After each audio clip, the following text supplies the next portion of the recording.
It should have been a fun night out to ring in the new year, but instead Siobhan Alston left a decibel-shattering Hogmanay party night in Ayrshire with hearing damage that would drive her to suffer a nervous breakdown.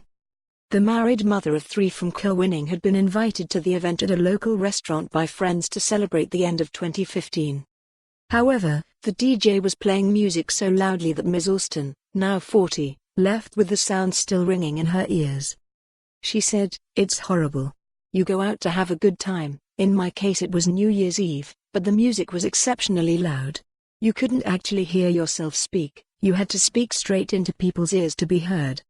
If you'd asked me beforehand, I might have heard something about noise exposure and damage, but it's certainly not something I really understood until after the fact. When I left I thought, geez, my ears are ringing, but when I woke up the next day and it was still there, that's when I knew I was in trouble." Since then the nurse has been plagued by a multitonal tinnitus characterized by one constant tone in her ear and another variable sound which she describes as a sort of whistling. Within days of developing the symptoms she remembers visiting her GP in tears.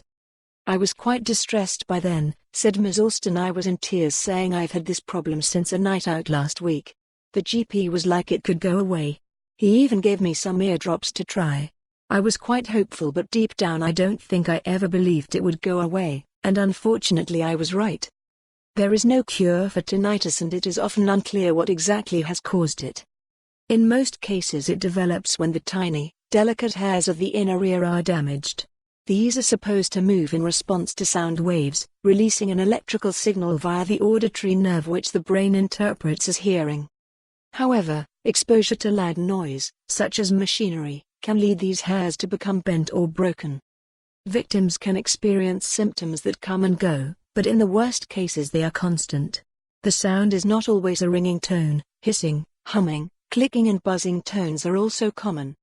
In some cases, tinnitus occurs as a result of aging, as a side effect of chronic conditions such as diabetes or by a rare tumor known as an acoustic neuroma. Ms Alston said the impact of the condition psychologically has been huge. Her own experience chimes with recent research by the charity Action on Hearing Loss Scotland, which found that a quarter of sufferers struggle with their mental health. She said, "It has been the cause of quite significant mental health problems, and I wasn't someone who ever experienced mental health issues before tinnitus. I had what I would class as a breakdown initially because I was. For more on this story, visit the news article link.